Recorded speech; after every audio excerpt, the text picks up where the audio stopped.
Hey, agents, want to talk about commission? In a antitrust okay way. This is something that Ruth and I have been talking about for months now, and it seems like suddenly 4 or 5 months later, everybody else is finally getting on the bandwagon talking about.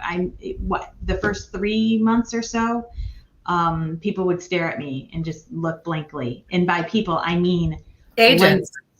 agents, Yeah. people, trainers in other companies. I still feel like on the Facebook boards, people will bring it up and people will be like, what lawsuit are you talking about?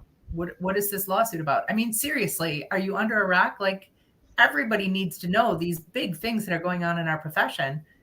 You need to know this is about whether you get paid or not.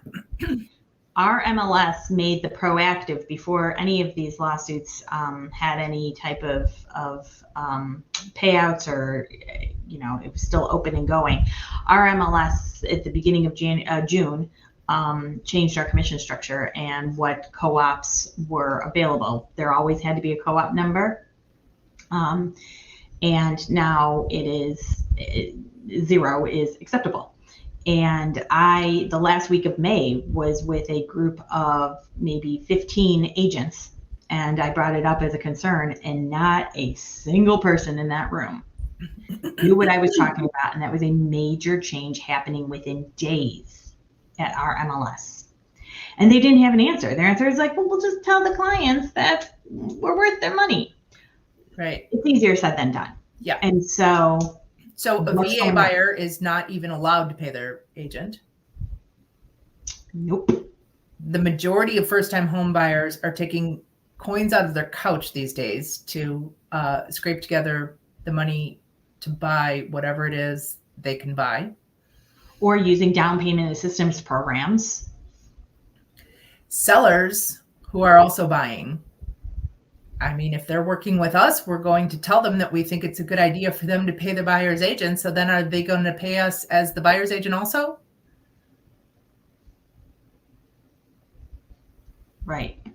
So this is going to be a big problem for everybody. Thinking that you are immune to it because you always have a buyer broker agreement or something. I think you're fooling yourself. There's going to be a lot of problems. And I don't think this could come as a worse time. I mean, we are already faced with very few options out there for agents who are going hungry, who are down 40, 50, 60, 70% from last year, and it's do or die, are going to start becoming desperate. They'll tell sellers, I'll list your house for significantly less than they would have a year ago, percentage-wise, commission-wise. Let's cut out the middleman. Let's cut out the buyer's agent, because they're going to get paid. Yep. They need to get paid. So if cutting somebody else down is going to help them, there are agents who I heard about years ago who had a strategy of offering no co-op so that they could get all the buyers. They were intentionally trying to double end all their sales. I don't know why you'd want to work twice as much for half as much, but they did. And the strategy was to get market share or something. And so no one, no buyers wanted to see their listings unless they saw them with them. I think we're going to have a lot of buyers choosing to go unrepresented, which I think is a terrible, terrible shame.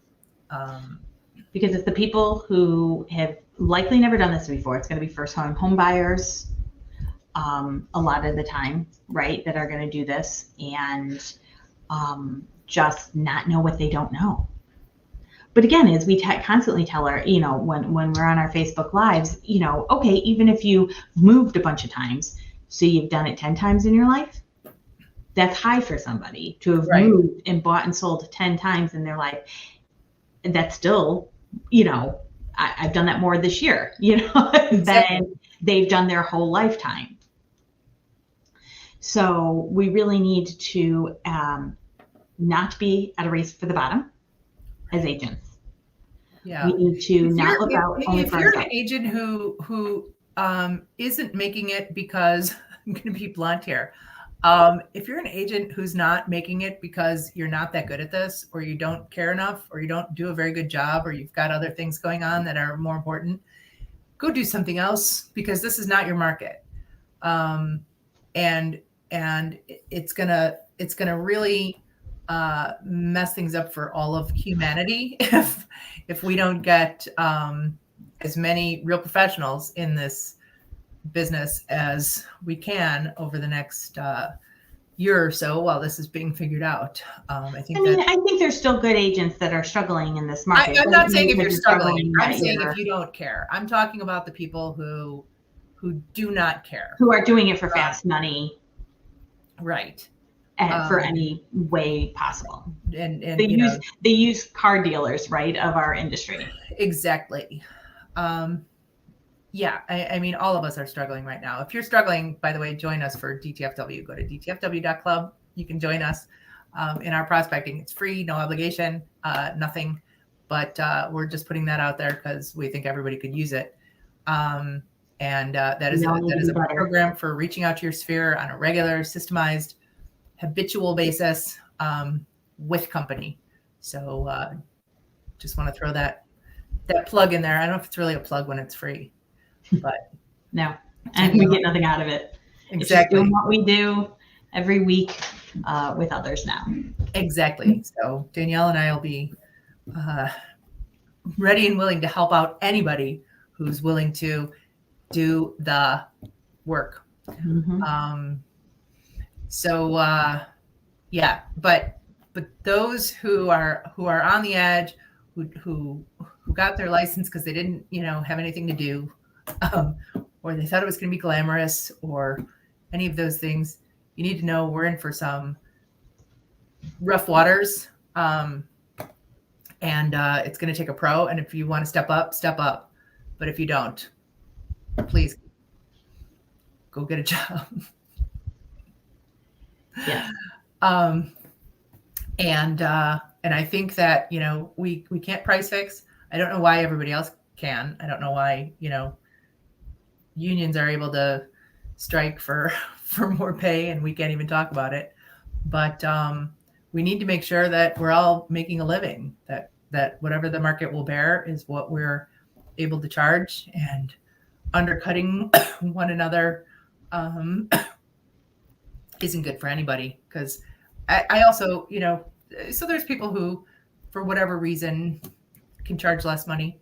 But I think for the most part, you get what you pay for.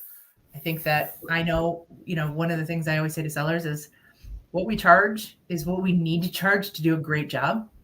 And I thought about doing a lesser job for less money. And Danielle, you and I know we never will. We would just work for less money. Because not putting what we know works into it, and not striving to do better, and constantly looking for ways to enhance what we offer our clients, and doing more trainings and certifications, and making ourselves more aware, as well as offering more products to our clients. We just can't. We don't want to. There's no reason then. Again, might as well then just be the lowest common denominator. We don't want to be that.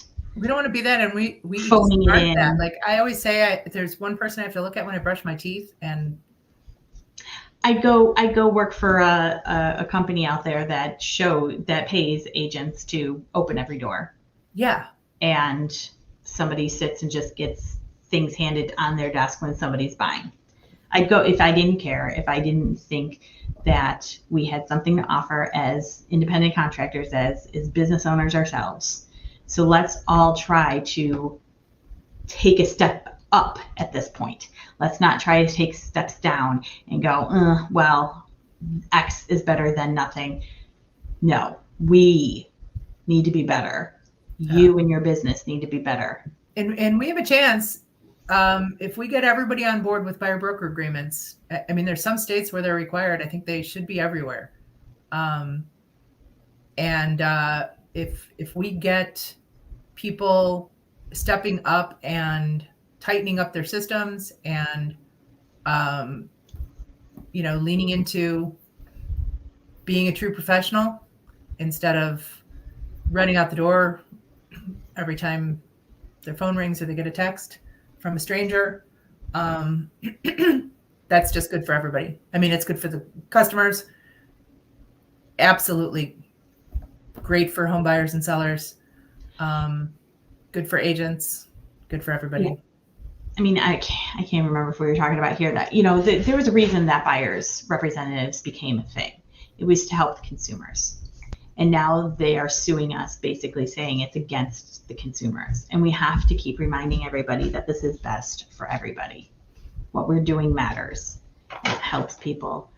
And if you're one of those agents that's newer and still don't have you don't have your footing now, that's fine. Just keep learning, keep making yourself better. And join us for DTFW. And join us. We'll help you figure it out. Yes, exactly. We'll help you do it. And by doing it, you'll figure it out. Yeah. Well, right. And learn from others. Learn from those who have been doing it. Find out what they're, and don't be afraid to join teams. Yes. Everybody on these social media sites, you can do it on your own. You absolutely could. Maybe. But, 90% can. Eventually. So, well, you're right. But I'm saying that learning best practices from somebody else who has been in the business for a while and having a system in place and knowing what you're offering your clients, those are the things that if you're slow right now, you need to be working on. Yes, you need to be prospecting, but when you finally get that yes, when you get that person who's going to say, I want you to list my house, or you say, yes, you need to know who the inspector is. You have to have your game plan in place for their next all the things we need to know. If you're relatively new, it's impossible for any person to learn those things all at once and actually implement them. So Correct. You're going to learn by failing. And a lot of people think that's okay. I think that there are things that you can fail about. And I think failing on the purchase or the sale of somebody else's house is not that. It's not okay. Correct. The other thing that I see over and over again is keep your money. Don't give it to a greedy team leader, or they're just about the ego. Well, I was thinking about it the other day. What is more egotistical than thinking that you are the only person who can do all aspects of a transaction and that you're the best person for your client to do every single thing? So you are a great marketer. You're a great detail paperwork filler-outer person. You're a great person.